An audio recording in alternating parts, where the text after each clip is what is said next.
درود بر همراهان گرامی و درود بر شما کاک ابراهیم علیزاده. خیلی خوش آمدید. خیلی ممنون. سلام دارم خدمت شما و شنوندگان و بینندگان در خدمتم. کاک ابراهیم علیزاده دبیر اول کمله سازمان کردستانی حزب کمونیست ایران هستم. من میخوام درباره جنگ در غزه که در واقع الان هم فقط جنگ نیست، تبدیل شده به کشتار و نسل‌کشی مردم فلسطین در غزه صحبت بکنم با شما و در انتها یکی دو موضوع دیگر. شما در همون اولی که حماس حمله کرد و تعدادی از شهروندان اسرائیل رو، غیر نظامیان رو کشت و تعدادی هم همراه خودش به گروگان برد و بعد حمله اسرائیل به غزه مطلبی رو منتشر کردید خیلی سریع و اونجا نکاتی رو برش تاکید کردید. اگر ممکنه اون نکات رو دوباره بگین و در واقع مواضع شما و حزب شما روشن‌تر بشه. روی چه نکاتی تاکید می‌خواید بکنید؟ مهمن در این جنگ که شما می‌خواید برش تاکید بکنید؟ مهمترین مسئله اینه که نه حماس نه جمهوری اسلامی هیچ کدوم از اینا تو این 30-40 سال اخیر هرچی راجع به فلسطین و راجع به حقوق مردم فلسطین گفتن همش به زیان آرمان مردم فلسطین تموم شده، در این شکی نیست و هیچ کمکی به پیشرفت پروسه مثلا کسب حق تعیین سرنوشت مردم فلسطین نکرده که هیچی، خیلی هم بهش ضربه زده، در این تردیدی نیست. و خب این اتفاقی هم که در 8 اکتبر افتاد باز ادامه همین زیانهایی بود که این جریان اسلامی تندرو و اسلامگرا به حقوق مردم فلسطین و آرمان حق طلبانه مردم فلسطین وارد کرده، در این شکی نیست.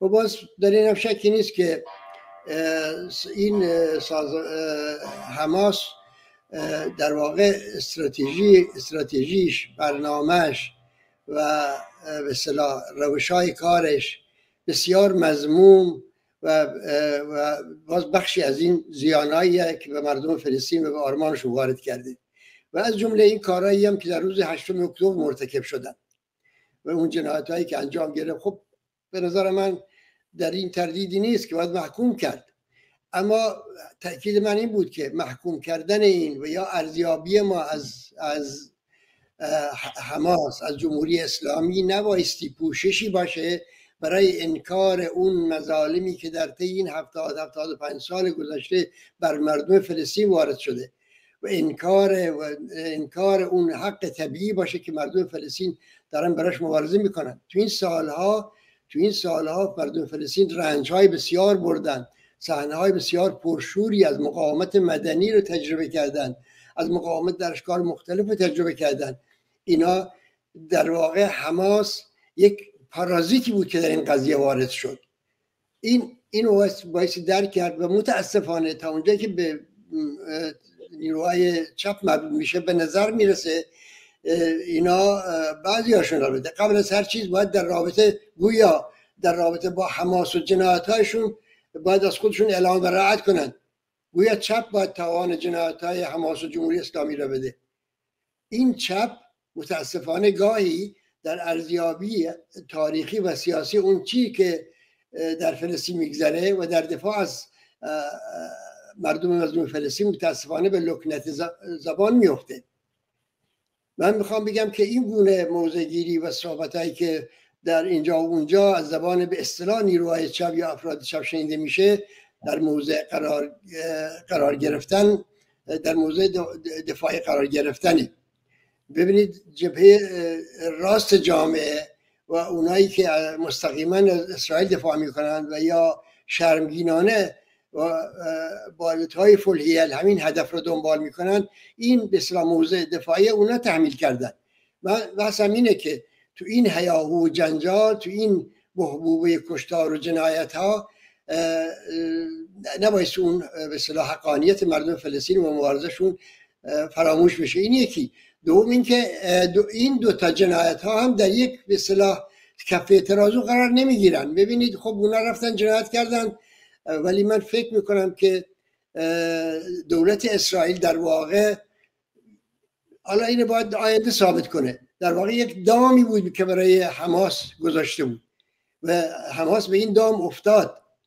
این حماسی که یه روزی خودش مطلوبشون بود، خودشون در ایجادش در نقش داشتن، این دیگه به موی دماغشون تبدیل شده بود، میبایستی یک کاری بکنن. و این حادثه از روی نتایج عینیش میبینیم همش تا اینجا خرجش رفته تو کیسه، به اصطلاح نفعش رفته تو کیسه نتانیاهو و جناح راست دولت اسرائیل. میتونیم اگه خواستیم راجع به این مسئله بیشتر صحبت کنیم، ولی این واقعیتیه که تو این قضیه تا اینجا حماس بازنده است و این بازنده بودن حماس از روز اول هم معلوم بود. یعنی از قبل هم معلوم بود که با این درجه از اصطلاح تازگی که این عملیات اینا داشت نسبت به عملیات‌های گذشته، اسرائیل که در مقابل 2 موشک اینا هم بیشتر از 1000 نفر آدم می‌کشت تو غزه، این دفعه کوتاه نخواهد آمد، نه تنها کوتاه نخواهد آمد بلکه بسیار هم شدیدتر عمل خواهد کرد. اما چرا و چگونه به این دام افتاد، اینو باید آینده ثابت کنه. کاغ ابراهیم، به هر حال دفاع از مردم یک کشور و جنبش‌های راهی بخش در فلسطین در خلا که نیست، معمولا نمایندگانی پیدا میکنن. الان در فلسطین یک سری اتفاقات افتاده، تغییر و تحولات شده، همینطوری که در اسرائیل این تغییر و تحولات صورت گرفته. یعنی در اسرائیل دولت‌های دست راستی مذهبی بنیادگرای یهودی بر سر کارن، الان بیشتر از 1.5 دهه است. در فلسطین هم خب جریان اسلامگرایی و اخوان المسلمینی مثل حماس برآمد داشته. اینها بخشی از مردم فلسطین رو در هر صورت نمایندگی میکنن. بخشی دیگه الفتح هست، اونم دچار شکاف‌هایی شده و فساد گسترده است و اساسا در همکاری امنیتی که با اسرائیلی‌ها و با آمریکایی‌ها دارن مورد انتقاد قرار میگیره در کرانه باختری. این تحولات توی هم جنبش فلسطین در فلسطین و هم در اسرائیل اتفاق افتاده. حالا چپ‌ها، شما و دیگران میخواین از فلسطین دفاع بکنید، از آرمان فلسطین، از مردمی که سرزمینشون گرفته شدن تحت استعمار.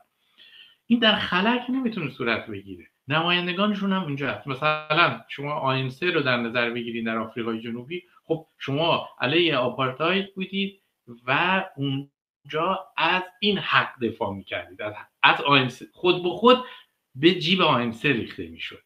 الان دفاع از یکم پیچیدگی داره. میخوام این پیچیدگی رو شما اگر میشه توضیح بدید که موازتون بیشتر روشن باشه. شما گفتین که در یک کفه نمیشه گذاشت. به هر حال اون یک دولت مستقر اسرائیل و حماس یک سازمان شبه نظامیه. این دفاع از جنبش فلسطین با این نمایندگان چیکار میکنین؟ حتما گرایش‌های دیگه هم وجود داره در جنبش فلسطین، ولی کمتره، یا به حد مثلا اینکه نمایندگی بکنه خیلی وسیع و اینا نیست، کمتره. بلا در غزه بوده، شیران غزه بودن یک سری از جوانان و اینا، میدونم. من میخوام ببینم این پیچیدگی دفاع از فلسطین و نماینده هاشون که امروزه وجود دارن، این نوع شما چگونه میبینید؟ خب برای حل این مسئله، یعنی برای حل مسئله فلسطین ما به نیروی احتیاج داریم. یعنی اگه مثلا ما به عنوان فلسطینی اونجا مبارزه کنیم، برای اینکه برای این به اصطلاح دولت مذهبی فاشیست اسرائیل حاکم در اسرائیل به این غلبه کنیم، باید نیرو داشته باشیم، حالا و استراتژی داشته باشیم و ابزار داشته باشیم، تشکیلات داشته باشیم. همه اینا لازمه. حالا از نیرو شروع کنیم. ببینید نیرو از کجا؟ اولا واضحه که مسئله فلسطین راه حل نظامی نداره، چون توازن قوا اینو به ما میگه. اینو به ما میگه دولت اسرائیل با همه اون امکانات، یک زرادخانه مخربی که داره و با پشتیبانی دولت‌های بزرگ، دولت امپریالیستی که ازش میشه، و همه امکاناتی که در اختیار داره، این معلوم میشه از لحاظ نظامی نمیشه بر این فائق اومد. و البته من اینو که میگم معنیش نیست که حالا باید در مبارزین فلسطینی رو خلع سلاح کرد، ولی اینکه سلاحشون رو کی و چگونه به کار میبرن این حالا بمونه برای بحث‌های دیگه و شرایط مشخص‌تری. ولی اون چیزی که معلومه برای کسب نیرو، برای جمع آوری نیرو، اونا باید فراتر از خود فلسطین نگاه کنن. پشتیبانی منطقه‌ای، پشتیبانی جهانی، این خیلی مهمه. و خود مبارزه مدنی در داخل فلسطین و مبارزه مدنی در داخل اسرائیل، ببینید در کشور اسرائیل در گذشته جنبش صلح همکنون بسیار نیرومند بود، انسان‌های شرافتمند، نیروهای مبارزه حق طلب تو خود اسرائیل هم کم نیستن. منتها این نیروها رو در خود اسرائیل باید فعال کرد، باید بهشون انگیزه داد.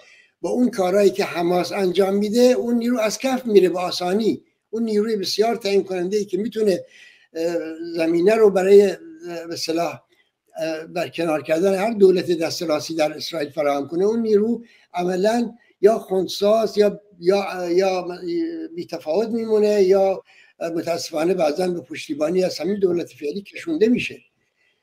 همینطور افکار عمومی بین المللی رو هم نمیشه با این روش‌های حماس و امثال اونا بسیج کرد. و در مورد خود سازمان آزادیبخش فلسطین هم ببینید از پر یک پروسه فساد عمیقی تو این سازمان و تو حکومت به اصطلاح اون دستگاه حکومتی تو منطقه اتفاق افتاده جلوی چشم همه که باز اون به اصطلاح احساس همبستگی و احساس پشتیبانی بین المللی هم ازش خیلی تضعیف کرده.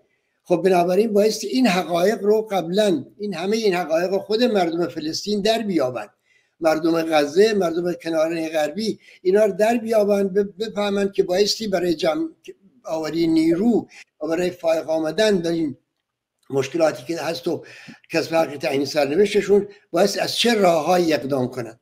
این مهمترین مسئله. میدونم این کار آسون نیست، این زمان بره، ولی تنها راهه. و به علاوه میبینیم که تو 2-3 دهه اخیر در کشورهای عربی هم با تضعیف ناسیونالیسم عرب و اتفاقاتی که در این زمینه افتاد پشتیبانی اونها هم تضعیف شد. ولی خب الان میشه این کار کرد، میشه دوباره اینو زنده کرد. منتها مسئله اینه که تو خود فلسطین و تو خود کشورهای عربی اسلام سیاسی و اسلامگراها مثل اون خلأ ناشی از عقب نشینی چپ‌ها و کمونیست‌ها و شرایط تازه جهانی اونا رو پر کردن. حالا ما در دشوارترین شرایط قرار داریم برای حل مسئله فلسطین. منتها راه دیگه‌ای وجود نداره، نه امثال حماس و جمهوری اسلامی هیچ مثلا خیلی دارن برای حل مسئله فلسطین و نه حتی سازمان آزادیبخش فلسطین. بنابراین بایستی به نیروهای جدید و شرایط جدید اتکا کرد. آیا این نیروهای جدید و این شرایط جدید رومیان؟ خب این موقعیتیه که در تمام دنیا حاکمه. ما به عنوان انسان‌های چپ و کمونیسم، به عنوان انسان‌های شما به نقش جمهوری اسلامی هم اشاره کردید. شما به نقش جمهوری اسلامی هم اشاره کردید. اون در این سالها بله کلا در این سالها این حمایت‌های دایی جمهوری اسلامی وضع فلسطینی‌ها رو بهتر کرد یا بدتر کرد؟ ببینید به مراتب بدتر کرده. چرا؟ برای اینکه اولا تمام اون نفرتی رو که افکار عمومی دنیا از جمهوری اسلامی دارن یه مرتبه همه اینا رو ریخته به حساب سازمان‌های اسلامگرای فلسطینی هم. جمهوری اسلامی یک دولت بدنامیه در سطح دنیا، بخاطر اون کشتارها، جنایت‌ها، اون سلب ابتدایی ترین حقوق از انسان‌ها، از زنان، و پایمال کردن این حقوق به شدیدترین وجه. این رژیم در دنیا منفوره. حالا این رژیم منفور بیاد از یک سازمانی، حالا بگیم مثلا پشتش هم به یک امر حق طلبانه هم باشه، پشتیبانی کنه، همه اون بدنامی‌های خودشو میداره پشت اون. بنابراین یکی از دلایل این که پشتیبانی جهانی از جنبش فلسطین کاهش پیدا کرده تو این 3-4 دهه اخیر خود نقش جمهوری اسلامی بوده. حالا جمهوری اسلامی البته تنها به اصطلاح نقش مخربش این نبوده، جمهوری اسلامی در این حال به اصطلاح موجب یک برآمدی از جنبش‌های اسلام به اصطلاح اسلام سیاسی بوده و به اصطلاح مشابهشون بوده در تمام خاورمیانه که اینا به نوبه خود همشون هر کسی اسم اسلام گرایی و اسلام سیاسی روش باشه حسابش با حساب اونا تو یک کاسه میریزن. طالبان، القاعده، بوکو حرام و همه اینا نظیر خود جمهوری اسلامی با این جریان اسلامی مد جریان اسلامی در منطقه تداعی میشه و این هم باز به اصطلاح موقعیت جنبش فلسطین که اتفاقا در یک گوشهش یک جریان اسلامی سعی میکنه یا به نظر خودش اون نمایندگی میکنه، این با هم قاطی شده و بنابراین نقش جمهوری اسلامی در واقع به چند برابر مضر بوده، نه تنها به خاطر اینکه از حماس دفاع میکنه. در سالهای دورتر پیش از انقلاب جنبش همبستگی و پشتیبانی از فلسطینی‌ها در ایران خیلی گسترده بود. امروزه اینگونه نیست، یعنی شاید در ایران ضعیف‌ترین حلقه در حمایت از فلسطینی‌ها باشد در تمام کشورهای خاورمیانه. به خاطر اینکه همین توضیحاتی که شما دادین یکی از دلایلش میتونه این باشه، یه ذهنیتی در میان ایرانیان هست که کلا بدبینن دیگه، یعنی حاضر نیستن حمایت بکنن و این گرایش رو در جامعه ایران امروزه میبینیم. این ذهنیت رو چجوری میشه توضیح داد؟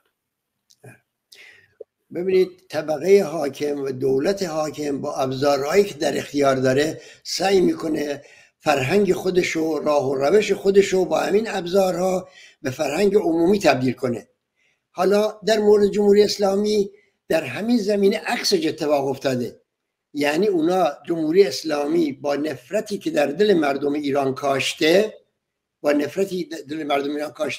از اون طرف افکار عمومی رو در شکل میده، از اون طرف یعنی یه کاری میکنه که عملا همون اتفاقی بیفته که اونا میخوان، یعنی عملا یه جوری باشه که مردم فلسطین، مردم ایران از اون به اصطلاح حق طلبی طبیعی خودشون، از دفاعشون از آرمان مردم فلسطین، از دفاعشون از هر کسی در هر گوشه از دنیا که بهش ظلمی روا میشه، از این عدول کنن و از لج جمهوری اسلامی و نه از حب اون، از لج جمهوری اسلامی بیفتن به دام اون به اصطلاح موضع‌گیری. این به نظر من یکی از نتایج مخرب حاکمیت جمهوری اسلامی بر جامعه ایران. ببینید فرهنگ این جامعه رو نه، حالا در مقابلش فرهنگ البته مقاومت هم وجود داشته، نتونسته همه چیز رو روش‌های زندگی خودش و افکار خودش غالب کنه، ولی با امکاناتی که در اختیار داشته و با نفرتی که در دل مردم ایجاد کرده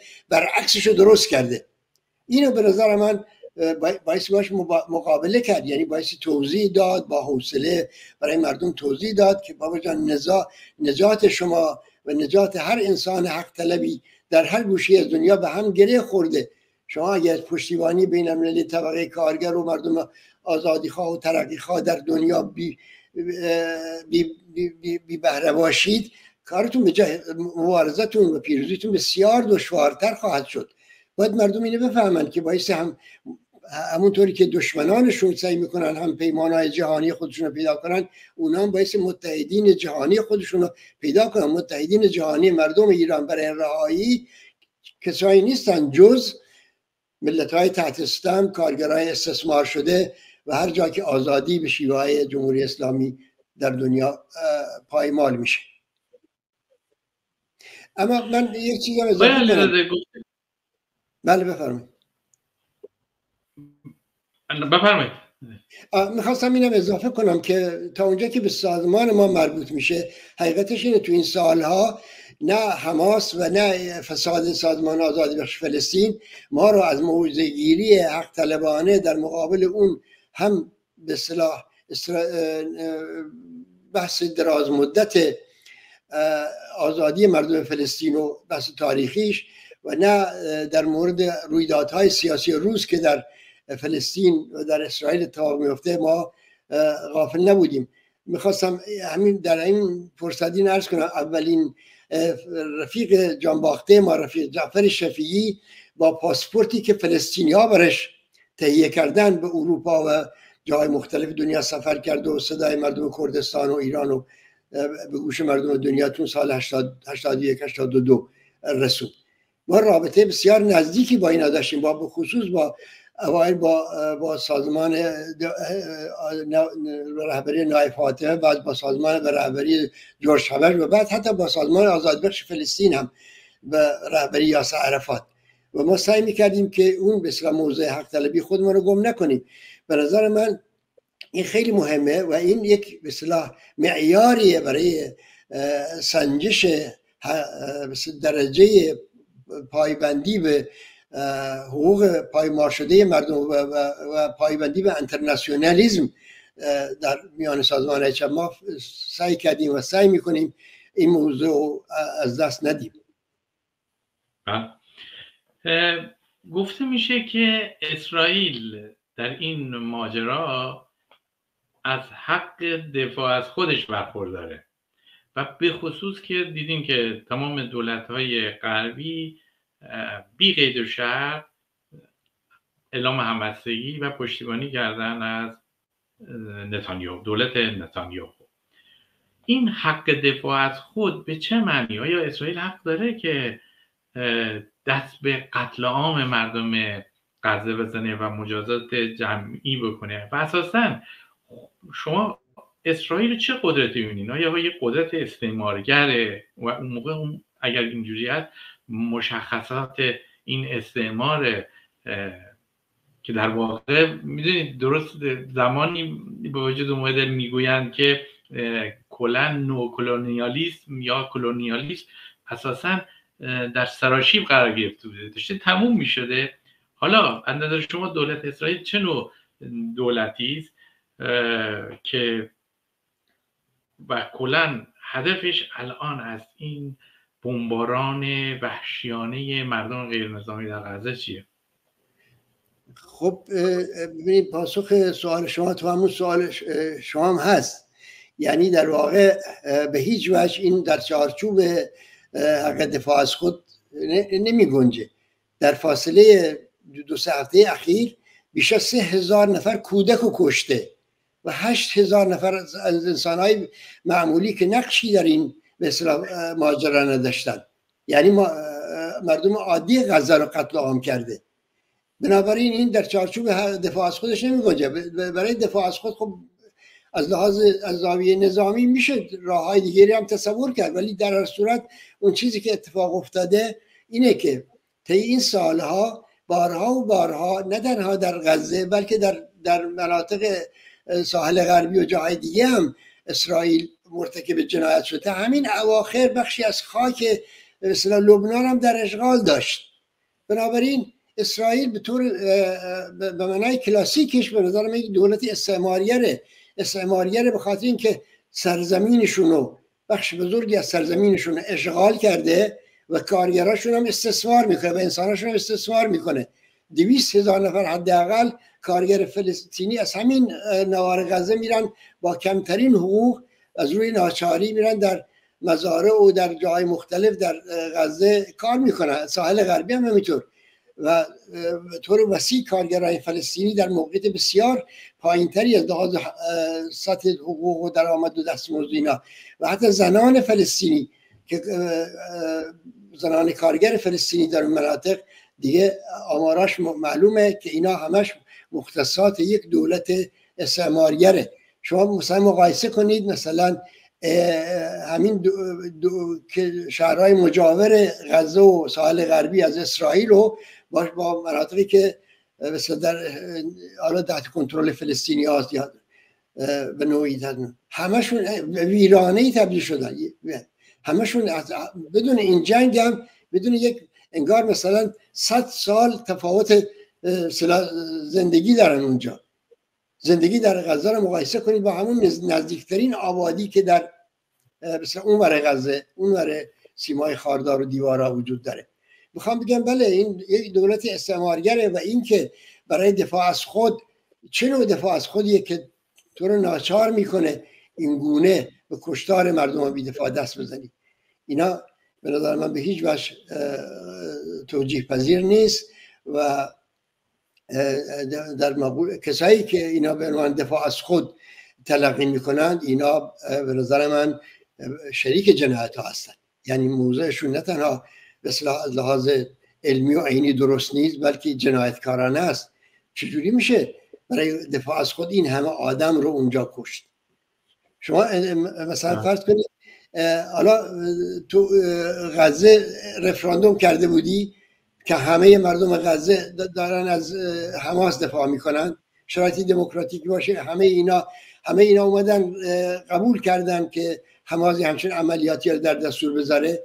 اونایی که هیچ نقشی در این تصمیم گیری نداشتن چرا باید این گونه وسیعاً به اصطلاح ابزار قرار بگیرن؟ بنابراین به نظر من حرف پوچیه که اینا دفاع از بله حالا حق دفاع از خود باید در حقوق بین الملل در چارچوب تاریخی و شرایط مشخص قرار داد، ولی به خصوص در این مورد مشخص، یعنی جنگ حماس و دولت اسرائیل و جنگ‌های پیشتر و حملات قبلتر دولت اسرائیل به ارتش اسرائیل دولت اسرائیل به غزه به هیچ وجه در چارچوب دفاع از خود نمی گنجه، بلکه در چارچوب به اصطلاح تحمیل اراده خود بر مردم فلسطین، نابودی مردم، آواره کردن بیشترشون، همه اینا در این چارچوب می گنجه. الان مهمترین و عاجلترین مسئله این قطع این بمباران و به نوعی برقراری آتش بس. دیدین که این برقراری آتش بس از جانب دولت‌های حامی نتانیاهو مورد پشتیبانی قرار نگرفته. یعنی آمریکا، آلمان، اینا حتی مخالفت کردن، حتی با کمک رسانی انسانی هم مخالفت کردن. چگونه میشه در شرایط کنونی بر دولت اسرائیل فشار وارد آورد برای برقراری آتش بس؟ به نظر من فشار افکار عمومی بین المللیه. وقتی مثلا 300,000 نفر تو خیابونای لندن برای دفاع از صلح و آتش بس و دفاع از و بر علیه دولت اسرائیل حتی به خیابونا میان و در کشورهای مختلف، مثلا در جای مختلف، تو عراق، تو دولت کشورهای عربی، توی حالا این تظاهرات و اعتراضات واقعا میتونه موجب فشار بشه و تغییر سیاست مثلا دولت‌های غربی نسبت به اسرائیل بشه؟ به نظر من میتونه شنبه از این تعطیل تا اون شنبه اعتراضی میکنن، بعد میرن خونه‌شون، بعد دوباره چی؟ دوباره اونها هم سیاستشون ادامه میدن. آیا اینا منجر به تغییر سیاست میتونه بشه؟ یا به نظر من میتونه تحت فشار بذاره، ولی آخر راه دیگه هم نیست. یعنی اگه راه سومی بود خب میگفتیم این انتخاب کنیم. راه دومی هم نیست. راه دیگه جز یعنی دولت نجات پرست اسرائیل جز از یک اون به اصطلاح قدرت توده‌ای، اون قدرت مردمی، اون افکار عمومی، چیزی دیگری غیر از این نمیتونه وادار به عقب نشینی کنه. حالا اگه خودش هم نتونه وادار به عقب نشینی کنه، خب دولت‌های اروپایی حساب رای دهندگانشون رو میکنن، حساب به اصطلاح موندنشون در قدرت میکنن و تو اروپا، توی آمریکا سنت به اصطلاح بسیج افکار عمومی برای تحت فشار قرار دادن دولت‌ها، برای وادار کردنشون به عقب نشینی، حتی برای دادن امتیازات معین، یک سنت قدرتمندیه. اینو نباید ازش ناامید شد. راه دیگه هم جزئی متصور نیست و جمهوری و به نظر من اسرائیل فقط در مقابل اینجور فشارها سرانجام ممکنه وادار بشه خب عقب نشینی کنه، چون بالاخره پشتیبانانش آمریکا و دولت‌های اروپایی همه اونا ابزارهایی در اختیار دارن که بتونن دولت اسرائیل رو تحت فشار قرار بدن. من توجهتون میدم به تجربه تاریخی. وقتی 14 کشور اروپایی حمله کردن به حکومت کارگری در 1918 و 19 در روسیه اون موقع، این اصطلاح مبارزات کارگران و مردم حق طلب در کشورهای مختلف اروپایی بود که این ارتش 14 کشور رو وادار به عقب نشینی کرد. یعنی ناچار شد اینا به این نتیجه رسیدن که اگر هرچه زودتر عقب نشینی نکنن، از سر انقلاب کارگری و حکومت کارگری در روسیه بر ندارن، تو خودشون سقوط میکنن، دولت خودشون سقوط میکنه. اینه که بعضا باید همین تجربه تاریخی در مورد ویتنام دیدیم، در گذشته در مورد فلسطین هم دیدیم، خیلی اینا مؤثر بوده. وقتی انتفاضه بود، انتفاضه اول و دوم و اون پشتیبانی بین المللی که ازش میشد تا حدودی بساس قرارداد صلح اسلو رو به دنبال آورد که حالا اون دلایل خودشو داره که چگونه شد که به اون بس رسید. وقتی که 11 سپتامبر اتفاق افتاد، پیامدهای خیلی زیادی در جهان داشت. حتی بعدش فکر میکنم که شمارم در کردستان گرفت دیگه، یعنی این قدر تاثیر داشت دیگه. یعنی هیچ نیرویی، هیچ جریانی نمیتونست خودش رو برکنار بکنه از تأثیر اون 11 سپتامبر. تأثیر و پیامدهای تحولات جاری، یعنی همین جنگ در غزه در منطقه خاورمیانه چه خواهد بود، و بخصوص که همون حوزه که شما هم اردوگاه‌های کمره وجود دارن در کردستان، کلا در منطقه چه تأثیر خواهد داشت؟ یک واقعیت به این مناسبت و قبل ترش هم البته خودشو نشون داد و اونم این بود، اینه که بدون حل دو تا مسئله اصلی در خاورمیانه که باقی موندن مثل استخوان لای زخم، حل مسئله کرد و حل مسئله فلسطین، خاورمیانه روی آرامش به خودش نخواهد دید. همیشه ابزارهایی به دست نیروهای سرکوبگر، نیروهای منفعت طلب و دولت‌های حاکم باقی خواهد موند که بتونن حکومت و ادامه حکومت‌ها و ادامه قدرت خودشونو از طریق بهره‌مند شدن و بهره برداری از این دو تا مشکل اصلی موجود در منطقه تأمین کنند.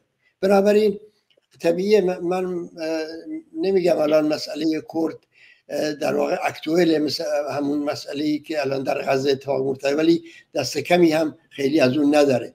ببینید الان مثلا فرض کنید در روژاوا، مناطق تحت کنترل نیروهای سوریه دموکراتیک، اونجا هم بیمارستان بمباران میشه، اونجا هم مدارس بمباران میشن، اونجا هم زیرساخت‌های اقتصادی در هم ریخته میشن، در هم کوبیده میشن، اونجا هم آدم‌ها کشته میشن، اونجا هم دموگرافی منطقه عوض میشه. مثلا افرینو دولت ترکیه اشغال کرده، داره مدارس ترکی رو اونجا به جای مدارس عربی و کردی جایگزین میکنه، داره مثلا ترکیب جمعیتش هم به نوعی بخواد عوض کنه و همون کارهایی که استعمار اسرائیل در مورد فلسطین داره انجام میده، اون هم عیناً همون کار در مورد مناطقی که از روژاوای کردستان اشغال کردن دارن انجام میدن و در مورد بقیه مناطق هم که هنوز اشغال نشده سیاست اشغال رو دارن تعقیب میکنن. بنابراین فکر میکنم که بله خیلی تأثیر داشته و یکی از مثلا نتایج این جنگ غزه این بوده که تا حدودی اردوغان تونسته زیر سایه این به اصطلاح اولا عوام فریبی که داره میکنه راجع به اون اشک تمساحی که برای مردم فلسطین میریزه و ثانیاً بسیج اسلامگراهای خود کردستان و همینا به دور خودش و در زیر سایه اینا اومده اون بسیار جنایتاشو بی سر و صدا داره پیش میبره و اهدافشو تغییر میکنه. من فکر میکنم که در این مسئله حتی به کردستان عراق و در مورد حتی ما هم بی تأثیر نبوده. تو این فاصله ببینید فشارهایی که به حکومت اقلیم کردستان وارد اومده، هم از طرف دولت مرکزی عراق، هم از طریق دولت ترکیه که الان بخشی از خاک اقلیم کردستان در اشغال داره و درونها و هواپیماهاش دائما بر فراز منطقه کردستان در پروازن و هر روز چندین تا عملیات در اقلیم کردستان انجام میدن و از اون طرف جمهوری اسلامی هم با فشار آوردن با بهانه قرار دادن احزاب کردستان ایران که قراراتی در کردستان عراق دارن و بهانه این اقلیم کردستان رو تحت فشار گذاشته. میخوام بگم که خب همه اینا رو انجام میدن. خب میخوان در سکوت افکار عمومی بین المللی، چون اگر مثلا قضیه فلسطین به این شکل حاد نبود در این مقطع و مسئله جنگ حماس و اسرائیل پیش نمی اومد، شاید میشد توجه افکار عمومی مردم بیشتر، تا افکار عمومی مردم خود کردستان رو بیشتر به این مسئله جلب کرد و به اسلامگراهای مرتجع خود کردستان هم مجال نداد که از این فرصت استفاده کنند و به اصطلاح میخ خودشون رو بیشتر بکوبند. خب در ایران چه پیامدی خواهد گذاشت بخصوص در ارتباط با اپوزیسیون، نیروهای اپوزیسیون؟ آیا شکاف ایجاد خواهد کردن میان اپوزیسیون بیشتر؟ به نظر من همه اون بخش اپوزیسیون هر طیفی که امیدی به این داشته باشن که گویا با کشیده شدن جمهوری اسلامی به این جنگ و حمله اسرائیل به ایران، حمله مشترک اسرائیل و آمریکا به ایران، یا مثلا اقداماتی از جانب جمهوری اسلامی برای تحریک اونا به همچین حمله‌ای، و هر صورت جنگی شدن منطقه دست کمی از اون فجایعی به دنبال نخواهد داشت که اکنون در غزه می‌بینیم. بنابراین هر بخشی از اپوزیسیون که به نحوی از آنها امیدی به این تحول داشته باشه، اون به نظر من در صف دشمنان مردم ایران در واقع قرار میگیره. آرزو کردن جنگ ویرانگری که بین قدرت‌های با سلاح‌های مخرب کشتار جمعی، هم جمهوری اسلامی هم اسرائیل هم دور بر، آرزو کردن جنگی به نظر من آرزو شریفی نیست و فکر میکنم که نه تنها آزادی مردم ایران رو به دنبال نخواهد داشت، بلکه سیاه‌ترین سناریو رو در جامعه ایران به وجود خواهد آورد. بنابراین تا اونجا که من می‌بینم بعضی‌ها همچین نیت‌هایی دارن، همچین صحبت‌های اینجا اونجا شنیده میشه، ولی خوشبختانه خود جامعه ایران اونقدر عمیق نیست این بحث، اونقدر عمیق نیست. درسته که الان اون انتظاری که از افکار عمومی تو ایران میره برای پشتیبانی از آرمان مردم فلسطین به خاطر همین نقش جمهوری اسلامی، به خاطر نقش حماس، اینو ما شاهد نیستیم، ولی جامعه ایران در مجموع مترقی‌تر و به نظر من مرکز ثقلش چپتر از این هاست که به دام همچون سناریوهایی بیفته. شکاف در بین اپوزیسیون وجود داره، این شکاف واقعا وجود داره. ببینید بخشی از اپوزیسیون از سالها قبل امیدشو به دخالت آمریکا و نقشی که آمریکا در به اصطلاح برای علیه جمهوری اسلامی ممکن داشته باشه بستن. اونا این مثلا محاصره اقتصادی یا همه این فشارهایی که همه شما می‌بینید به مردم ایران وارد شده، گرسنگی، فقر، بیکاری، همین اینا ازش استقبال می‌کردن، در حالی که ما می‌دونیم این فقر نه تنها تو این سالها این همه سالها که محاصره اقتصادی بوده تو ایران، این فقر و این درماندگی اقتصادی و استثمار مردم نه تنها کمکی نکرده به رشد مبارزه، بلکه اینا همیشه یک گام عقب برده. فقر یکی از ابزارهای سرکوب جمهوری اسلامی بوده برای علیه مردم و این فقر رو مثلا اینا ازش استقبال میکنن، این نیروهای به اصطلاح بخشی از اپوزیسیون. یعنی میخوام بگم که من نه انتظار ندارم، چون اپوزیسیون ایران اپوزیسیون واقعی اون اپوزیسیونی که در داخل کشور در شکل میگیره و اون اپوزیسیونی که نطفه های شکل گیریش در جنبش انقلاب زن زندگی آزادی دیدیم. اونجا این شعار و پیامدهاش و شیوه های عملش و همه اینا خیلی پیشروتر و مترقی‌تر از اونن که به دام سناریوهای سیاهی که بعضی از اوساط اپوزیسیون در این حال منظورم خود بدنه جنبش هم بود، یعنی این شکاف تو بدنه جنبش اتفاق بیفته. ببینید تا اونجا که به جنبش مربوط میشه، خب ما تنها جنبشی که الان میبینیم همون جنبش زن زندگی آزادیه که در قالب مبارزه با حجاب و مقاومت در برابر قوانین ارتجاعی جمهوری اسلامی در خیابون‌های تهران شاهدش هستیم. خب این جنبش درش شکافی وجود نیومده. این شما ترکیب اپوزیسیون در خارج کشور نگاه کنید ممکنه تصویر از این شکاف بتونید به دست بدید، ولی تو خود جامعه ایران نه در کردستان، نه در بلوچستان، نه در جاهای دیگه ما نشانی از این شکاف رو نمیبینیم. حالا اون قضیه فلسطین یک مقداری در افکار عمومی از لحاظ اینکه اخبارش به روزه و حاده ممکنه همه بهش مشغول باشن تا حدودی، ولی در واقعیت عینی جامعه این به اصطلاح وضعیتش تأثیری نکرده روی اینکه مبارزه زنان ایران بر علیه حجاب. می‌بینید چه قوقای تو خیابونای ایران و میدونید چه قوقای در جلوی دادگستری ها و محاکم قضایی رژیم که احکام بر علیه زنان صادر میشه و همه جای ما نطفه‌های مقاومت میبینیم. و علاوه جنبش مطالباتی هم راه خودش رو طی میکنه، اونجا هم شکافی نمیبینیم. جنبش کارگری خب تا اون حدی که اعتصاب است و اعتراض است و شرکت نفت از اصلویه از جای دیگه از میبینیم که از تکوتا نیفتاد. جنبش بازنشستگان، همه اینا ما نشانه های به اصطلاح مبارزه حق طلبینشون میبینیم بدون اینکه هیچ آثاری از شکاف در داخل وجود باشه. من میدونم که همونطور که عرض کردم جمهوری اسلامی تونسته در جهت عکسش افکار عمومی جمهوری مردم ایران تا حدودی عوض کنه، ولی این در حدی نیست که تونسته باشه جنبش های نیرومند اجتماعی در داخل به دچار شکاف بکنه. بله. خب حالا این شکاف ممکن در میان نیروهای چپ هم ایجاد شده باشه. یک سایه روشن‌های نظری وجود داره با اما و اگرهایی. در گذشته در میان طیف و خانواده بزرگ جریان‌های چپ تقریبا موضع یکسانی داشتن نسبت به مسئله فلسطین. امروز با این تحولاتی که اتفاق افتاده گاهگاهی میله ها رو به این یک طرف بعضی از جریان‌ها شاید خم بکنن دیگه. اینکه سر محکوم کردن کشتار و نسل‌کشی در غزه خب همه متفق القولن در این رابطه.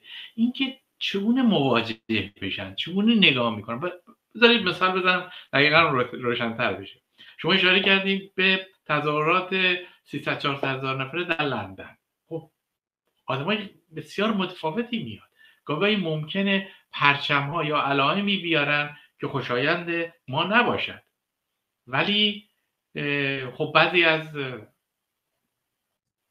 فعالان چپ هستن به خاطر حضور نیروهای که اساسا با ایدئولوژی ارتجاعی هستن تو این تظاهرات شرکت نمی‌کنن.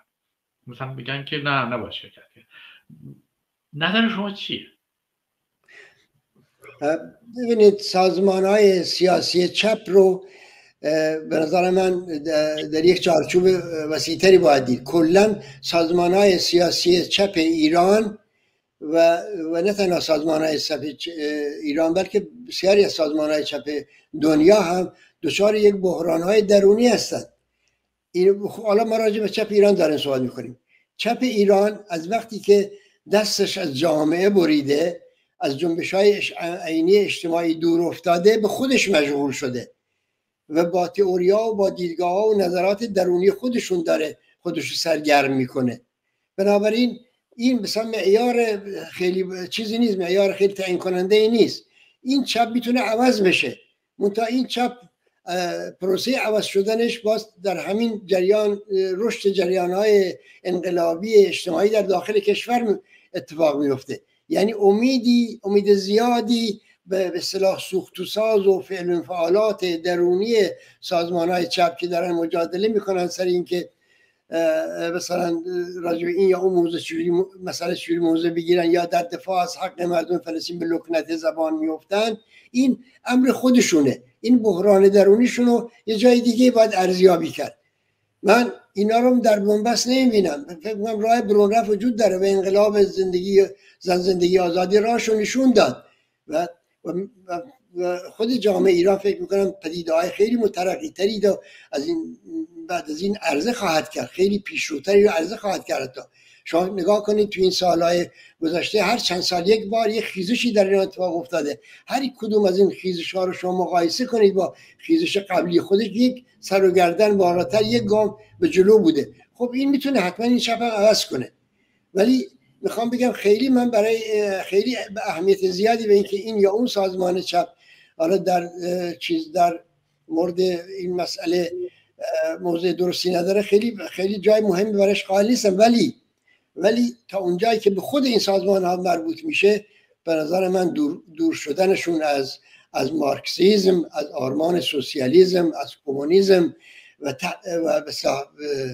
مرعوب شدن در مقابل این موج ضد کمونیستی که دنیا را به خصوص بعد از سقوط، بعد از فروپاشی اتحاد شوروی فرا گرفته، مرعوب شدنشون در مقابل اینا، به موضع دفاعی افتادن و گم کردن راه خودشون و حق طلبیشون، اینا اونطوری میبینم. ولی خب این تحلیلیه که راجع به خود سازمان‌های سیاسی چپ به اصطلاح داریم. این باید، ولی این هنوز راجع به آیندهشون چیزی به من نخواهد گفت.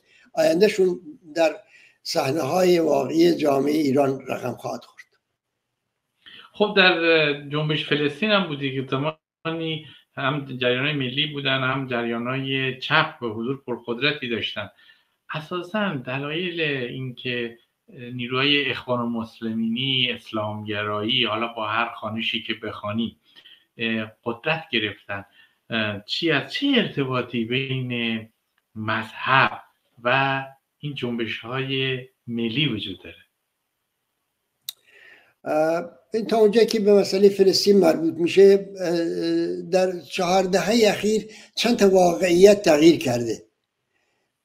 یکی این که خب همه میدونیم سرزمین‌های فلسطینی زیادی از کف رفتن و جاشون شهرک‌های یهودی نشین گرفتن، یعنی سرزمینی باقی نمونده. حالا این به جای خود میخوام بگم یکی از واقعیت‌های مهمی که تغییر کرده. حالا بحث بسر این نیست که مثلا دولت اسرائیل حالا تو همون سرزمینایی که مثلا معقوله میتونه باشه به امر واقع تبدیل شده میتونه دولت خودش داشته باشه، این به جای خودش. منتها این فلسطینی‌ها سرزمین از کف دادن. اما از این خیلی مهمتر به نظر من فروپاشی اتحاد شوروی بر جنبش فلسطین و نه تنها بر جنبش فلسطین، بر همه جنبش‌های آزادی بخش دنیا تأثیر گذاشت. یعنی همونطور که احزاب پروروس به محاک رفتن، تضعیف شدن، به حاشیه رانده شدن، همه اون جنبش‌های آزادی بخش در گوشه و کنار دنیا که به نحوی از کمک‌ها، از پشتیبانی اتحاد شوروی بهره مند می‌شدن، اینا هم همین بالا سرشون اومد.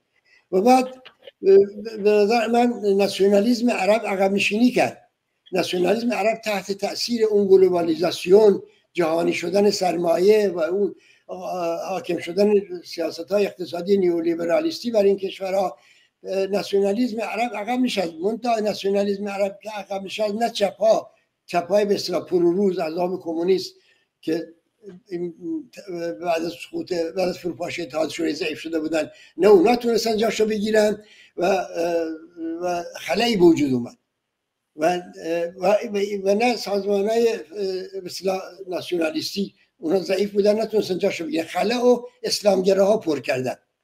اسلامگراها در همه این کشورها رشد کردن بعد از سقوط اتحاد شوروی و بعد از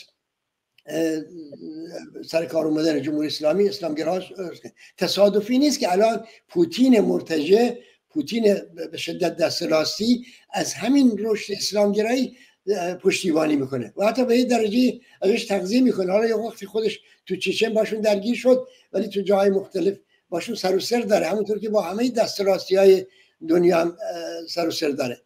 میخوام بگم که این واقعیتی که تغییر کرده، اینا رو باید به رسمیت شناخت و باید امید داشت که خب این ورق برگرده و من فکر می‌کنم میتونه اون ورق برگرده، برای اینکه دنیای سرمایه‌داری دچار بحرانه، برای بحران اقتصادیش راه حل نداره.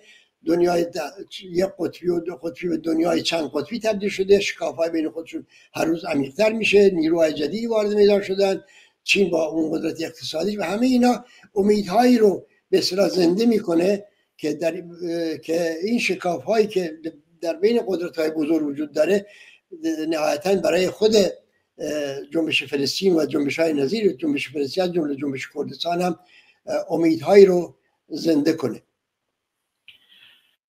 درباره موقعیت رژیم جمهوری اسلامی ارزیابیتون چی هست؟ یعنی حد دخالت عملی اون، چون گفتن که اگر جنگ گسترش پیدا بکنه و هشدار میدن، از این حرفا هم میزنن، هرچند که ولی فقیه رژیم خب عقب میشه نشست که وقتی که فشارات زیاد بود. اما ارزیابی شما چیه؟ اینکه ممکنه جمهوری اسلامی دخالت عملی بکنه؟ به نظر من جمهوری اسلامی دست به کلاه خودش گرفته باد نبره. جمهوری اسلامی فقط اونقدر دخالت میکنه که در رو در بایستی اون نیروهای نیابتیش که در گوش و کنار دنیا با اینجور افکار و عقاید و استراتژی ها اینا رو بسیج کرده، سازمان داده، به وجود آورده. این برای راضی نگه داشتن اینا رو تشویق میکنه و کمک میکنه به یک سری عملیات های ایذایی. اون چیزی که مثلا فرض کنید حشد شعبی در عراق داره انجام میده که بسیار بی تأثیره، یا مثلا حوثی‌ها مثلا یه کارهای تحرکاتی میکنن، یا مثلا حزب الله یه تیری در میکنه، یه موشکی در میکنه، یا تنشی مختصر ایجاد میکنه. اینا به نظر من برای حفظ آبروداری جمهوری اسلامی به اینا پناه برده. خودش توان اینو نداره وارد همچین جنگی بشه و نخواهد شد.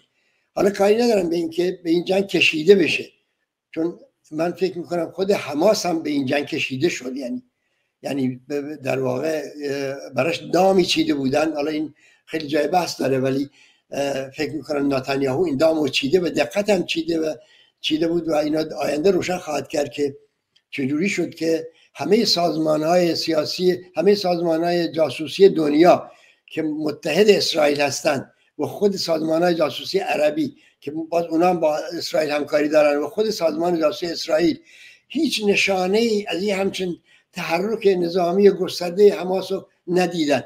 به نظر من اینطوری نیست، نمیتونه اینطوری باشه. و حتی من اون فستیوال جشن موسیقی که در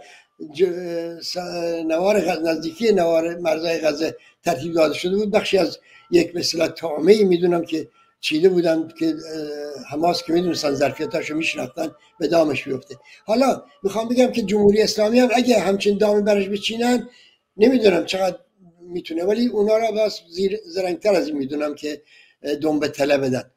بنابراین ارزیابی من راجع به خود جمهوری اسلامی اینه تکلیف جمهوری اسلامی نهایتاً در داخل جامعه ایران یکسره میشه. اونجا کلاهش پس معرکه است. واقعا جمهوری اسلامی در داخل الان بر طوفان مثلا آتشفشانی نشسته، زمین زیر پاش داغ شده. این هنوز خودشون متوجه نیستن فشارهای اقتصادی که به مردم وارد اومده به حد غیر قابل تحملی رسیده و ما در آینده نزدیکی شاهد خیزش‌های حق طلبانه خواهیم بود که این دفعه محورش مسائل اقتصادی خواهد بود. و خود جمهوری اسلامی خیلی بهتر از من و شما این موقعیت رو درک میکنه. اون شاخص‌های حسیشو همه جا پخش کرده، میدونه در داخل جامعه ایران چه خبره. بنابراین سعی میکنه که به اصطلاح مشکل زیادی برای خودش ایجاد نکنه و تا اونجا که به جنگ غزه مربوط میشه ممکنه همه با من هم عقیده نباشن، ولی من فکر میکنم یکی از بازنده های این جنگ غزه، جنگ بین حماس و اسرائیل، جمهوری اسلامی خواهد بود. بعد اسرائیل تا کجا میتونه پیش بره؟ ببینید اگر مسئله فلسطین پاسخ نگیره، اون دو دولت دو کشور یا حتی یک کشور دموکراتیک، خب اون موقع چه اتفاقی میفته؟ چه سناریوهایی؟ یک بنبست ایجاد میشه، یعنی ادامه این بنبست. و بعد در این بمباران غزه اسرائیل تا کجا میخواد پیش بره؟ به نظر من خیلی زودتر از اون چیزی که تصور میشه مردم اسرائیل و حتی افکار عمومی مردم دنیا هم حساب سود و زیان خودشونو از این جنگ بررسی میکنند و دولت ها عوض میشن. به نظر من دولت اسرائیل، دولت نتانیاهو، دولت مستعجلی، این دولت پایدار نخواهد موند و تمام این به اصطلاح سناریویی که چیده بود برای حفظ موقعیت خودش و استفاده که یا بگیم ازش میکنه برای حفظ موقعیت خودش، این همش موقته. برای اینکه خیلی زود معلوم میشه که این جنگ نه خیری برای مردم اسرائیل داشته و نه خیری برای مردم فلسطین و بنابراین دنبال یافتن مسبباش میفتن. افکار عمومی در دنیای امروز خیلی هوشیارتر از اینه، ابزارهای خیلی وسیع افکار عمومی خیلی با این شبکه‌های اجتماعی گسترده‌تری در اختیار دارن که میتونن مو رو از ماست بیرون بکشن و حقایق پشت پرده تا ابد پنهان نخواهند آمد. به نظر من دولت اسرائیل، این دولت فعلی اسرائیل هم دولت بازنده خواهد. و موضع آمریکا ممکن تغییر بکنه، یعنی اینجوری بی قید و شرط حمایت از اسرائیل. ببینید اینو از نقطه نظر ژئوپلیتیک جهان و مسئله نظام مسلط جهانی میپرسم. یک مسائلی هم مطرح است که مثلا اونجا نفت و گاز جدید کشف شده و به طور کلی اونجا رو دارن برنامه‌ریزی میکنن، اصلا جنگ بر سر اون در گرفته. با توریای توطئه هم البته که شاید هم توطئه نباشد، با اونم قاطیش میکنن مجموعه. از نقطه نظر ژئوپلیتیک دنیا میدونم اینکه اولویت‌های دولت آمریکا هم نه خاورمیانه است، به نوعی از خاورمیانه بیرون رفته و دوباره برگرده. اولویت‌هاش شرق دور، چین، جنگ اوکراین، مسئله روسیه است. فکر میکنم اونجا هم ممکنه تغییری بشه. به نظر من دولت آمریکا نمیخواد این جنگ گسترش پیدا کنه، برای اینکه خب هم منافع کوتاه مدت و هم دراز مدتش به خطر میفته. جنگ گسترش پیدا بکنه، همه به اصطلاح اون اتحادی که در پیمان ابراهیم امید بهش بسته بود با دولت عربی، همه این زیر سوال میره، اصلا منتفی میشه کلا. و دولت عربی به یک مثلا موضوع دیگه خواهند گرفت، در یک موقعیت جنگی قابل پیش بینی نیست اینا به کجا خواهند رفت. گذشته از اون روسیه که الان پایگاهی هم در سوریه پیدا کرده، بسیار مایل هست که جنگ اوکراین رو حاشیه‌ای کنه، بنابراین به دلش میخواد که علاقمند هست که به این جنگ دامن بزنه. چینیا تازه راهشون رو از لحاظ اقتصادی باز کردن به این منطقه، دارن سرپل‌های باز میکنن، امیدهایی بستن به آینده اقتصادی منطقه برای منافع خودشون. اینا هم باز مایل نیستن. بنابراین من فکر میکنم آمریکا نخیر، آمریکا تمایلی به توسعه جنگ نداره و این که دو سه تا ناوگانم آورده مستقر کرده دقیقاً به همین خاطره. به همین خاطره که نه حزب الله در لبنان، نه جمهوری اسلامی، نه هیچ کس دیگری وسوسه نشه برای گسترش این جنگ و تهدیدش هم خیلی مثلا قوی و قدرتمند و جدی ظاهر شده. و در ضمن برای اینکه خود اسرائیل هم مثلا وسوسه نشه و اینکه پای آمریکا رو به این جنگ بکشونه، باز اونا این ناوگانا رو برای همین هم مستقر کردن. اینا اونقدر از اسرائیل پشتیبانی میکنن که اسرائیل از اونا حرف شنوی داشته باشه، یعنی میخوان این حرف شنوی دولت اسرائیل رو تضمین کنن که به اصطلاح زیاده روی نخواهد کرد. یعنی در این حال میخوان زیاده روی های اسرائیل هم مهار کنن. بنابراین اینا در این که خب موضوعش خیلی ضد انسانیه، اینکه مثلا در دفاع از غزه چیزی نمیگن، قطعنامه ها رو به تو میکنن، فعلا پشتیبانی جدی از آتش‌بس در غزه نمیکنن، ولی در این حال یک به اصطلاح مرزهایی رو هم برای اسرائیل قائل شدن، یک خط قرمزایی رو هم برای اسرائیل در نظر دارن. اون چرا این خط قرمز رو گذاشتن؟ برای اینکه منافع اقتصادی و سیاسی درازمدتشون در خاورمیانه در جنگ طلبی، در جنگ افروزی وسیع و کشنده شدن پای دولت‌ها به جنگ نیست.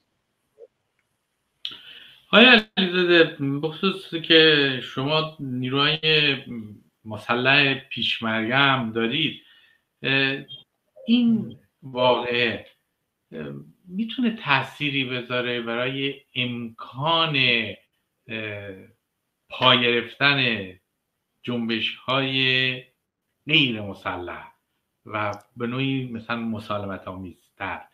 یعنی چشمانداز اینو چطور میبینید؟ آیا چنین چیزی فکر میکنید تلنگری زده باشه مثلا این واقع روی این مسئله؟ یعنی به لحاظ نظری اگر نگاه بکنید، با توجه به تعادل قوای نظامی و این برش اساسا همین جنگ غزه نشون داد دیگه، این که جنگ نیست که، این اولش هم گفتم کشتار و نسل است، ولی کلا دولت ها خیلی تا بن دندان مسلحن، امکانات زیادی دارن و عملا نیروی مسلح زمینگیر میشه.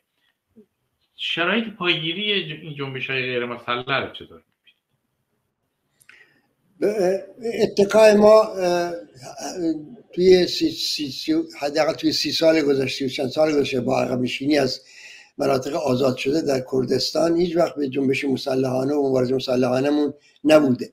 اتکای اصلیمون به مبارزات مدنی، اعتراضات توده‌ای، گسترش فعالیت‌های علنی و به اصطلاح مدنی و همینطور روشنگری، آگاهگری و کمک کردن به زنده ماندن جنبش کردستان در این عرصه ها بوده و موفق هم بودیم تا حدود زیادی، تا اونجا که به ما مربوط میشه.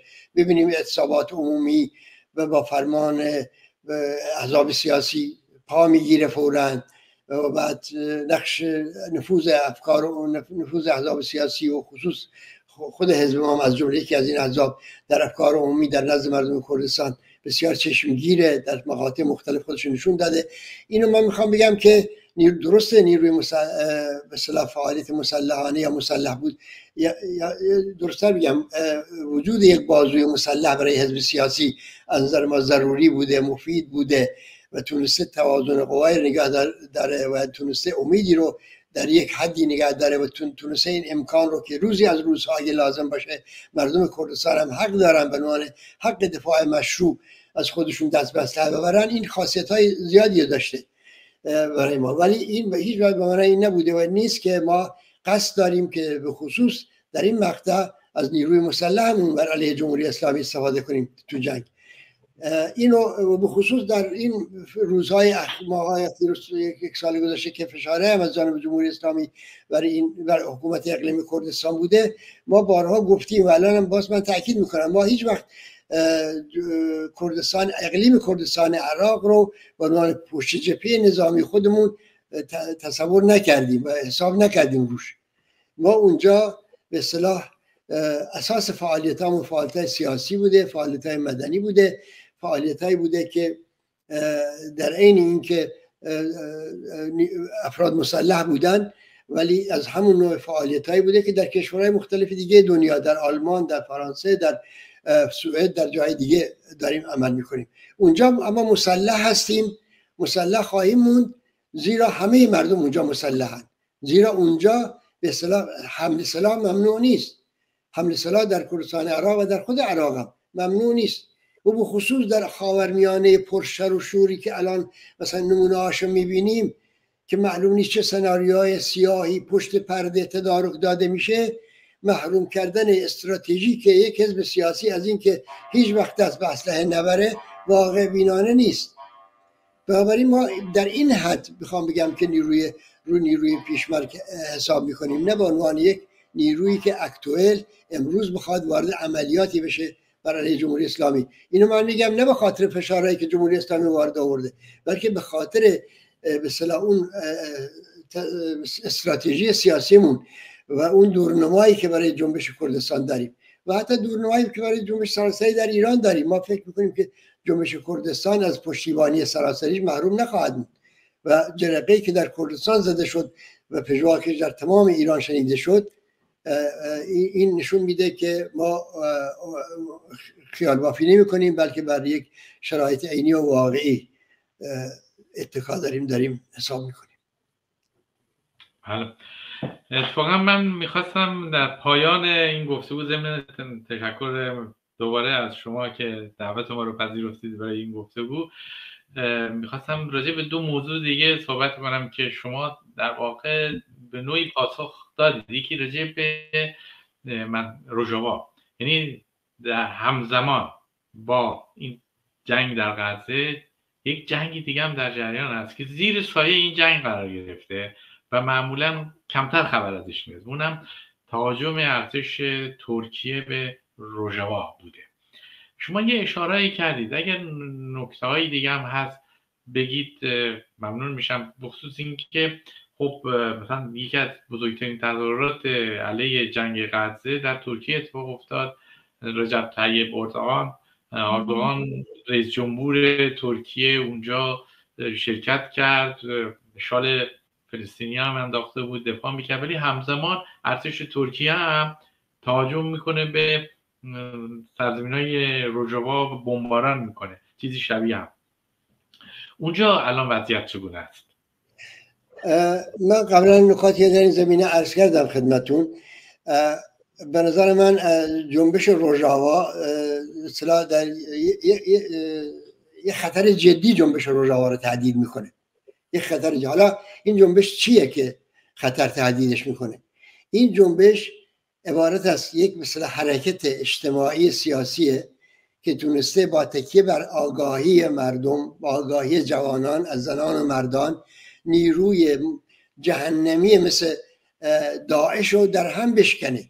12,000 نفر قربانی داده و داعش رو بالاخره از رقم بیرون راندن و شکست داعش در سوریه و در روژاوا بود که مقدمه شکستش در عراق و در موصل شد. این از این لحاظ بنابراین یک به اصطلاح دین بزرگی جنبش روژاوا به گردن مردم دنیا داره و گردن مردم منطقه داره. به علاوه در خود روژاوا هم ببینید قوانینی داره اجرا میشه که حالا نمیگم کلام آخر در همه زمینه ها، ولی در همه خاورمیانه نمونهش دیده نمیشه.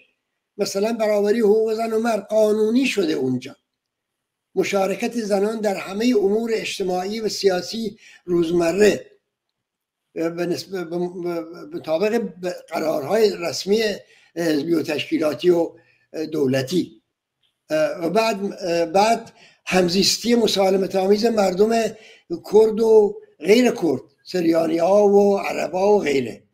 اینا ببینید در این بحبوبه جنگ ها و اختلافات شما یک نمونه هم نمیبینی، مثلا سر اشغال یک آبادی، سر این کی زمینی کی رو اشغال کرده، کی مثلا حق داره چه ناحق داره، بین اینا اختلاف افتاده شد و تونستن جنبش روژاوا تونسته یک همزیستی مسالمت آمیز ادیان، مذاهب و ملیت ها رو در این منطقه پرشور تأمین کنه. اونجا مثلا دیگه حتی یه درجه به نظر من حتی تونستن عدالت اجتماعی رو تأمین کنن، یه درجه. حالا نمیگم خیلی معجزه تو این جنگ و کشتار نتونستن این کارو بکنن. میخوام بگم همه اینا الان به مخاطره افتاده. خطر تنها این نیست که اردوغان داره بمباران میکنه، آدم میکشه، این البته خیلی مهمه و خیلی جنایتکارانه است، ولی از اون مهمتر کل این تجربه است که اردوغان طمع کرده اینو از بنیان برکنه، کادرها و رهبراش از بین ببره، زیرساخت‌های اقتصادیش از بین ببره، چاهای نفتشو که منبع درآمدن میسوزونه از بین میبره، مزارعشون رو میسوزونه که نتونن روی پای خودشون از لحاظ اقتصادی وایسن. و اینجاست که من فکر میکنم بایستی توجه افکار عمومی به این مسئله جلب بشه و اون پشتیبانی که یه موقعی از کوبانی شد، یه موقعی از افرین شد در سطح منطقه و تو منطقه تو کردستان ها، بخشای مختلف کردستان و تو جای دیگه هم این پشتیبانی بایستی تشویق بشه، این پشتیبانی بایستی از نو زنده بشه. و نمونهشو دیدیم البته در چند روز قبل در شهر سلیمانیه یک تظاهرات نسبتا خوبی به نظر من در سال اخیر کم نظیر بود در دفاع از روژاوا انجام شد. اینو میشه به اصطلاح یواش یواش که یه مقدار به اصطلاح مسئله غزه و جنگ اسرائیل و حماس به جایی میرسه، افکار عمومی رو باید سعی کرد متوجه اون جنایتایی که در روژاوا اتفاق میفته کرد و نگذاریم که صدای این مردم حق طلب، این مردم آزاده، این مردم نمونه در منطقه اینطوری در سکوت خفه بشه. بله، یک مورد دیگه که بازم اشاراتی بهش کردید مسئله هشدارهای جمهوری اسلامی به احزاب کردستانی بود که در اقلیم کردستان حضور داشتن و بعضی از این احزاب مجبور شدن که بعد از موشکبرانی و سرکوب‌ها و گلوله باران اون محلات توسط جمهوری اسلامی فشار وارد شد بهشون که اردوگاهشون رو ترک بکنن، از اون منطقه جابجا بشن. اینها من خبرهایی که شنیدم اینه که خب خیلی جاهای ترک کردن از اردوگاه قبلیشونو و بعد به مکانهای جدید رفتن و حتی دیدارهایی از سوی صلیب سرخ بوده و حتی من شنیدم که خود مسئولان عراقی، مسئولان اقلیم کردستان حضور داشتن، بازدید کردن. الان وضعیت چگونه است و اساسا به کجا رسیدی ماجرا؟ شما خودتون در اردوگاه کمله اونجا چه کار میکنید؟ آیا تغییر دادید؟ به چه شکل هستن؟ ببینید، توافقاتی بین حکومت عراق، دولت مرکزی عراق و دولت جمهوری اسلامی احیانا با نظارت حکومت اقلیمی کردستان در بغداد صورت گرفته و این توافقات امضا شده. این توافقات هنوز به اصطلاح اون جزئیاتشو برای ما مکشوف نیست، تا حدودی معلومه ولی جزئیاتش ما خیلی خبر نداریم. ولی اون چیزی که توی به اصطلاح تبلیغات جمهوری اسلامی و اینا عنوان میشه، بعضی از این توافقات عملی شده، از جمله اینکه جمهوری اسلامی یعنی با شما میگن صحبت نمیکنن، شما میگین برای ما روشن نیست، یعنی مسئولان حکومت اقلیم به خصوص اونها هیچی به شما نگفتن که به چه توافقاتی رسیدن؟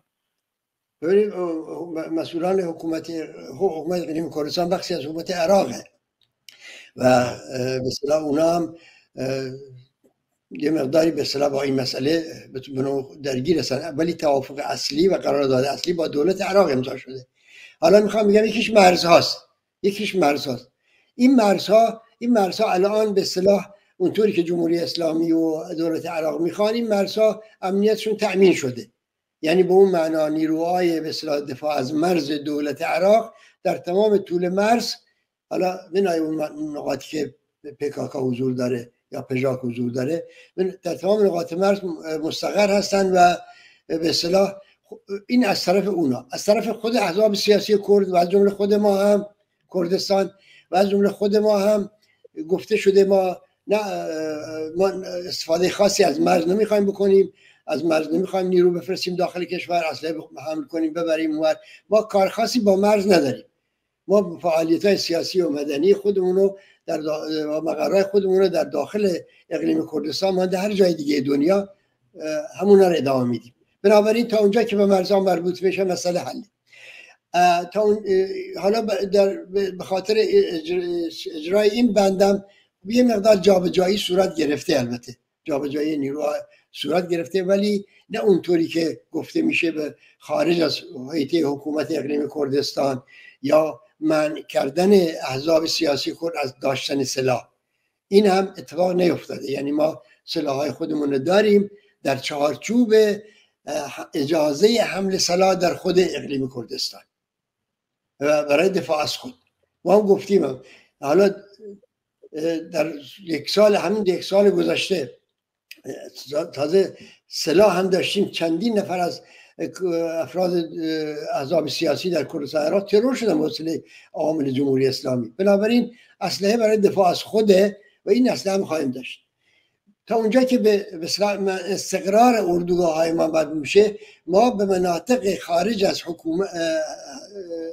کنترل حکومت اقلیم کردستان نخواهیم رفت. یعنی به هیچ وجه این به اصطلاح خط قرمز ماست. اگه اونا بخوان مثلا وقت ما یک موضع دیگه خواهیم گرفت، یه جور دیگه رفتار خواهیم کرد. اگه اونا بخوان مثلا ما رو به جاهای دیگه از اون منتقل کنن. اینا اومدن، بله، نمایندگان دولت عراق و نمایندگان حکومت اقلیم و نمایندگان سازمان ملل و اینا اومدن اون موقعیت اردوگاه رو بررسی کردن، نگاه کردن و اینا تا اونجایی که من اطلاع دارم همشون ارزیابیشون اینه که از این اردوگاه ها تهدید نظامی خاصی متوجه جمهوری اسلامی نیست و این به اصطلاح برای تا اونجا که به ما مربوط میشه، به سازمان ما مربوط میشه، در واقع تحصیل حاصله. در واقع همین این کارو ما سالها قبل در همین موقعیت قرار داشتیم، ولی در این حال خب با نفوذی که حزب ما، جریان ما تو خود کردستان عراق داره، حضور ما، موجودیت ما در اونجا برای همین فعالیت سیاسی هم از پشتیبانی وسیع مردمی برخورداره. ما اونجا تو منطقه، تو جایی هستیم، تصورشو بکنید که حتی موقع موشکباران جمهوری اسلامی مردم محلی مسجدشون هم در اختیار ما گذاشته بودن که بتونیم ازش برای سرپناه استفاده کنیم. شما فکرشو بکنید، یک مردم عادی، مردم مسلمان اجازه میدن به یک سازمان کمونیستی در جوارشون زندگی کنه، امنیت داشته باشه. این حکومت اقلیم کردستان هم این پشتیبانی و این حمایت رو میبینه و نمیتونه ازش صرف نظر کنه، نمیتونه ازش اونو نادیده بگیره و این اتفاقی که تا افتاده اینه. ولی خب جمهوری اسلامی از نظر ما این فشاراش ما بهانه‌ای هستیم، هدفش خود اقلیم کردستانه، همونطور که تو دولت ترکیه هم همینطور، دولت عراق هم همینطور. اینا از سه طرف حکومت اقلیم کردستان در منگنه گذاشتن، میخوان محدودش کنن، از لحاظ اقتصادی توانی نشته باشه که وضعیتش رو روبرا کنه، حقوق مردم، حقوق ایرانش رو نتونه بده، پروژه های آبادانیش رو به نتیجه برسونه، فساد در سیستم دولتیش گسترش پیدا کنه، حقوق معلمان رو نتونه بده و چیزی از به نام حکومت اقلیم به تدریج باقی نمونه. حالا برای هر کدوم از این دولت ها یک بهانه ای هست. برای جمهوری اسلامی حالا ما بهانه هستیم و من فکر میکنم خیلی هم مایل نیست ما ریشه‌کن بشیم از اونجا و مثلا این بهانه برای همیشه از کفش بره. بله. خب در این زمینه آیا با جریان‌های دیگه که در اقلیم کردستان هستن، منظورم جریان‌های کردی ایرانی هست، آیا تماسایی داشتید، هماهنگی‌هایی داشتید؟ مثلا این نشستات در چه زمینه‌ای اساساً بود؟ بیشتر مسائل امنیتی بوده یا حتی مسائل سیاسی را هم در بر می‌گرفته؟ ببینید تو این فاصله ما در مورد تو این فاصله که تهدیدهای جمهوری اسلامی در جریان بود، ما تونستیم با هماهنگی با همه احزاب سیاسی موجود در کردستان یک پاسخ سیاسی محکمی به تهدیدات جمهوری اسلامی بدیم. اون پاسخ سیاسی عبارت از اعلام اعتصاب عمومی بود در روز 24 مهر ماه شهریور و این یک پاسخی بود. یعنی 10 میلیون نفر در کردستان در یک روز معین با فراخوان احزاب سیاسی کردستان اعتصاب عمومی کردن. این یعنی جمهوری اسلامی جواب خودشو گرفت که اینا یک احزاب بیریشه نامربوط به جامعه به اصطلاح خارج کشوری و اینا نیستن، بلکه اینا ریشهشون تو همون جامعه است. این نشون میده که این همکاری ها میتونه موثر باشه. اما این خودش محصول تماسهایی بود، محصول نشستهایی بود که ما داشتیم با همه این گروه ها و احزابی که اونجا به اصطلاح در موقعیت مشترکی قرار دارن در اقلیم کردستان. از این جور اقدامات در آینده هم شکل خواهد گرفت، در آینده هم شرایط سیاسیش مورد مشخصش پیش بیاد ما ازش استقبال میکنیم و انجام خواهیم داد. به علاوه ما اونجا از لحاظ امنیتی هم در مسائل مشترکی داریم، که این مسائل مشترک رو به اصطلاح ما رو در موقعیت مشابهی قرار داده در اقلیم کردستان.